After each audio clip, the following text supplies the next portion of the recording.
네, 개혁신당 이준석 의원 소식인데요. 과거 국민의힘 대표 시절 성상납 의혹을 제기한 이들을 이준석 의원이 고소했었죠. 그 후 다시 무고 혐의로 고발을 당했었는데, 자, 여기에 대한 판단이 나왔습니다. 자, 구 변호사님, 성상납 의혹뿐만 아니라 4가지 혐의가 있었다고 하는데 각각 좀 설명을 해주세요.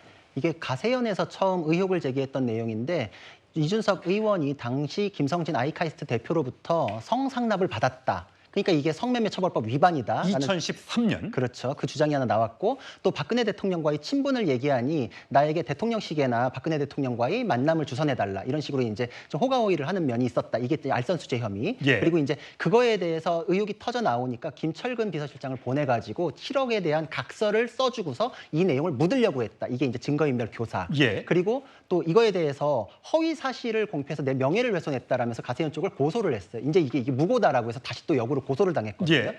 그런데 윗부분에 대해서는 의혹 제기가 나왔던 사실관계 자체가 굉장히 옛날 일이었기 때문에 각각의 혐의에 대한 공소시효가 이미 지났었습니다. 그래서 원래 법적인 내용은 형식적인 판단부터 먼저 하거든요. 그래서 형식적으로 공소시효를 지났으면 그 내용이 진실인지 여부를 따지지 않습니다. 그래서 공소권 없음, 공소시효가 이미 지났다. 그래서 예. 1번, 2번 혐의는 그때 이미 떨어져 나갔고 그리고 3번 증거인멸 교사에 대해서는 내용을 봤더니 이건 혐의가 성립되지 않는다. 그래서 불송치. 예. 그리고 마지막 하나 남은 게 이제 무고였거든요. 이게 경찰 단계에서는 성상납이라는 게 있었던 걸로 보인다. 그러므로 그것을 허위라고 하면서 명예훼손으로 고소했던 거. 예. 그건 무고다라고 해서 경찰에서는 송치를 했었는데 예. 이번에 검찰에서는 그거에 대해서도 증거불충분이다라는 취지에서 무혐의 처분을 한 것입니다. 그럼 서 변호사님, 이제는 이 4가지 혐의에 대해서 이준석 전 대표, 이준석 의원은 다 혐의를 벗었으니까 이 관련된 얘기는 이제 완전히 이준석 의원은 깨끗하게 된 거예요? 아니요, 근데 그 무고로 고발을 한 강신업 변호사가 예. 강신업 변호사가 이제 고발을 했어요. 그 아이카이스트의 김성진 예. 대리인입니다. 그 오늘 제가 통화해 보니까 항고 고등검찰청이 항고를 한답니다. 그러니까 아직 고금에 항고하고 그다음에 대검찰청이 재항고할 수 있거든요. 아직 완전히 끝난 건 아닌데 다만 이제 그 확률적으로는 뭐 고금이나 대금에 해도 다시 이게 파기가 될 확률은 좀 낮다 이렇게 보이는데 예. 문제는요. 저는 뭐 저 결과야 제가 존중 안 할 수는 없는데 예. 생각마다 좀 다르지만 이게요 2년 9개월 뒤에 논다는 건 말이 됩니까? 이게 2년 9개월 뒤에 경찰에서 송치를 했는데 그럼 신속하게 해줘야 되잖아요.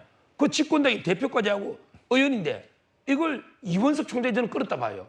이 정도 중요한 사건은 총장이 직접 자기 컨트롤합니다. 그러면 본인이 이때까지 끌다가 퇴임 며칠 앞두고 무혐의로 끝낸다. 저는 이건 아닌 것 같아요.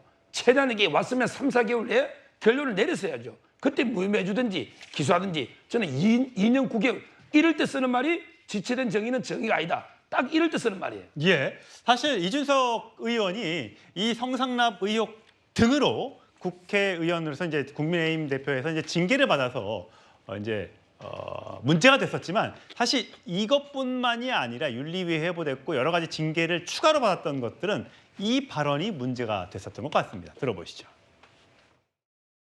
돌이켜보면은 양의 머리를 흔들면서 개고기를 가장 열심히 팔았고 가장 잘 팔았던 사람은 바로 저였습니다. 양두구육이라는 사자성어 하나 참지 못해서 길길이 날뛰는 사람들은 각하가 방귀를 뀌는 데 맞춰서 시원하겠다고 심기경소하겠다는 사람들이겠습니까? 그들이 뭐라 하든지 금지곡을 계속 부르겠습니다. 대통령이나 유력 정치인에게는 굽힘이 없을 것을 다짐합니다. 저는 윤석열 대통령이 작금의 상황에 대해서 후회할지 안 할지 등에 대해서 예단하고 싶지도 않고 왜냐하면은 모든 것은 부메랑입니다. 예, 장 변호사님. 네. 이준석 의원 하면 이제 국민의힘 지지자들 중에서 생각나는 단어가 양두구육일 것 같습니다. 결국 저런 등등의 발언들이 겹치면서 결국 국민의힘을 떠날 수밖에 없었던 거죠. 맞습니다. 사실 대통령에 대해서 너무나 날선 비판, 비난에 가까운 비판을 했다는 점이 당대표에서 축출되는데 주요한 변수였던 건 맞는 것 같고 이 성매매라는 어떻게 보면 사실 굉장히 좀 창피할 수 있는 과거의 사건까지 소환이 되면서 이 부분이 법적인 잣대 위에까지 올라가는 좀 본인으로선 고초를 겪게 된 것 같은데 이런 어떤 구원이 남아있어서인지 지금까지도 윤석열 대통령에 대해서는 앞뒤가 다른 사람이다. 내 앞에서는 100년 만에 나올까 말까 한 아주 청년 당대표라고 축혀 세워줬지만 뒤에서는 뭐 욕설도 하면서 나를 폄훼했다, 욕을 했다, 아주 비판했다라고 계속 지금까지도 이를테면 정치적 뒤끝을 보여주고 있는데 이 두 사람 사이에 어떤 구원 같은 건 정치적으로 해소될 기미는 안 보여 보입니다. 예. 자, 이준석 의원이 뭐 나중에 대선 때 다시 뭐 돌아가느냐 마느냐 연합이 있을 것이다 없을 것이다 여러 가지 이제 해석과 전망이 있는데 아직까지 뭐 시간이 남았으니까 좀 지켜보도록 하시고 자 이준석 의원이 요즘에 어쨌든 방송에 많이 나오죠. 거기에 대한 발언 또 요즘에도 계속해서 여러 가지 이빠른 소리를 하고 있습니다. 거기에 대한 또 김종인 개혁신당 전 고문의 목소리까지 준비했습니다. 들어보시죠. 도대체 어떤 정치를 해오셨길래 여당 대표도 만나기 힘들어, 야당 대표도 만나기 힘들어, 뭐 이런 상황인 겁니까? 들어누워서라도 이거는 무조건 가야 된다라고 해야 되는 거죠. 상원 의원들이 얼마나 웃었을까요? 이분 다 보좌관들이 보고해줄 텐데 낮에 개원식 하는 건 안 가고 우리랑 저녁 먹고 있네? 막 이런 거 하하 이거 뭐 하는 분이지 이렇게 생각하지 않았을까요? 저는 약간 이상합니다. 자기 나름대로의 개혁신당으로서의 특성을 발휘할 수 있어야죠. 예를 들어서 지금 개혁신당에 이준석 의원이 방통위에 지금 가 있잖아요. 여야가 굉장히 첨예하게 대립하고 있는데 그거를 어떻게 자기 나름대로 방송의 중립성을 위해서 제도를 어떻게 해야 되겠다 하는 그런 안을 하나 만들어낼 수도 있잖아요. 그런데 그런 거 저런 거에 대해서 관심을 갖지 않고 자꾸 홈멘트만 하는 그런 식의 의원 생활을 해가지고는 나는 안 된다고 봐요. 구자민 변호사님. 그러니까 김종인 고문 같은 경우는 평론가 정치 그만해라. 이제 의원 됐으면라고 얘기를 하는 것 같아요.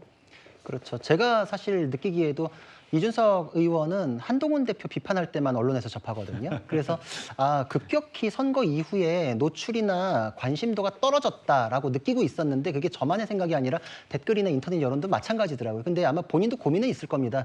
의원 3명짜리 미니정당으로서 추진하는 것들이 뭐 이렇게 진행되기가 쉽지 않거든요. 법안 발의에서도 의원 10명 모으기도 어렵고 그러면 여야에 대해서 의원들을 이렇게 공감대를 이끌어가지고서 추진하기에는 정치력이 또 거기에 미치지 못하는 것이 아닌가. 그러니까 지금 여야에서 극한 대립을 할수록 존재감이 사라지고 있기 때문에 결국은 예전에 방송인으로 생활할 때의 그 모습처럼 평론가 정치를 하고 있는데 앞으로 나아갈 부분에 대해서는 김종인 전 비대위원장님의 말씀은 맞으나 현실이 녹록치 않기 때문에 저런 모습을 쉽게 탈피하기는 어려울 것 같습니다. 예.